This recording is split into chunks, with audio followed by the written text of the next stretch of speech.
අද ඔබතුමන්ලාගේ මතය මොකද්ද මේකට විරෙයිව? මේකට බැලලා තිබෙනවා. නමුත් මටයි අනුරටයි එහෙම ගනුදෙනුවක් නැහැ. ඉතින් පරණ යාළුවනේ. පරණ යාළුවෝ. දැන් අද ස්ථාවරයේ ඒ උද්‍යාධිකාරී මණ්ඩලයේ හිටපු ජනාධිපති නීතිඥවරුන්ට පවා මේ සිද්ධිය සම්බන්ධයෙන් කිසිම දැනුම් දීමක් නැහැ. ඇමරිකන් ක්‍රමයට යනවා නම් ඇමරිකන් ක්‍රමයට යන්න ඕනේ. බන්ධනාගාරෙත් ඇමරිකන් ක්‍රමයට යන්න ඕනේ. අධිකරණෙත් ඇමරිකන් ක්‍රමයට යන්න. එහෙම නැතුව නිකන් එක ඩබල් ස්ටෑන්ඩඩ් තියාගන්න.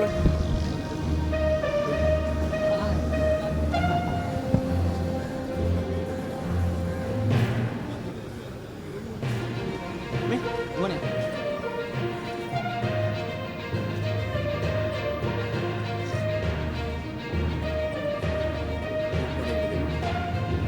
ස්ථාවරයේ අද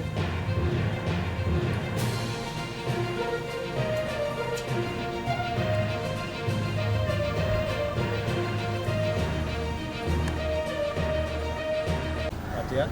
නෑ මම සමාජ මාධ්‍ය යනවා. දැන් සමාජ මාධ්‍ය යනවා මම දැක්කා. ඔව්. නමුත් මටයි අනුරටයි එහෙම ගනුදෙනුවක් නැහැ. ඉතින් පරණ යාළුවනේ. පරණ යාළුවෝ. දැන් අද ස්ථාවරයේ මොකද්ද? අපි ස්ථාවරයක් මේක විරුද්ධයි. අපි පැහැදිලිව විරුද්ධයි. මේක වංචන ව්‍යවස්ථාවට වංචාවක් කිරීම. ඉතින් මේ වංචාව කිරීමට අපි විරුද්ධයි.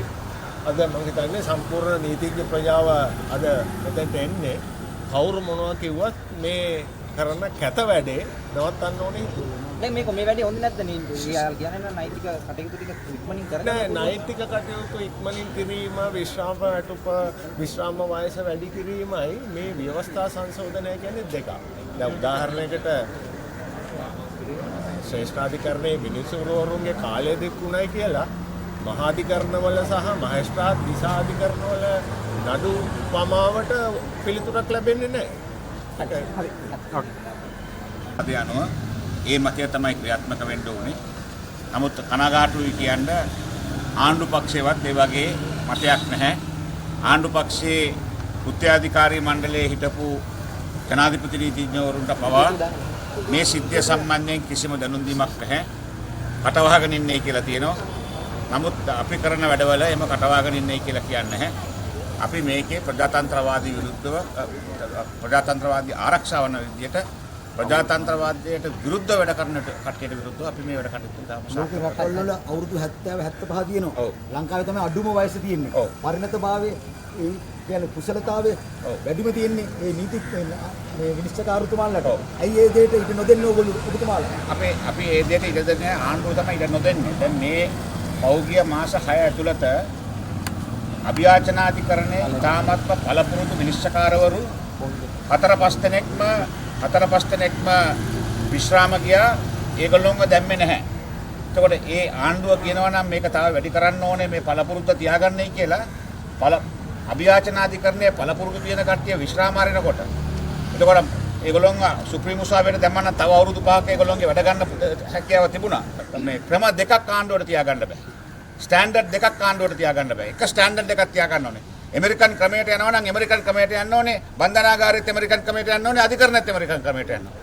එහෙම නැතුව නිකන් එක ඩබල් ස්ටෑන්ඩඩ් තියාගන්න. අපි බලමු මොකද්ද නීතිඥ ප්‍රජාව කියන්නේ කියන එක.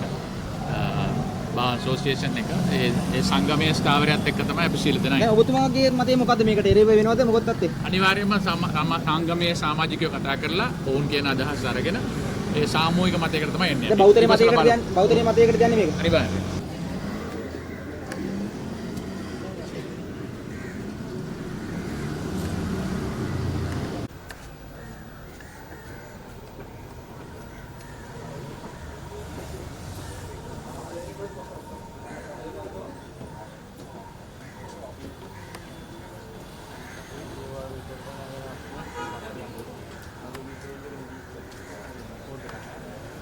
කතුන පල්ලයට එමුද?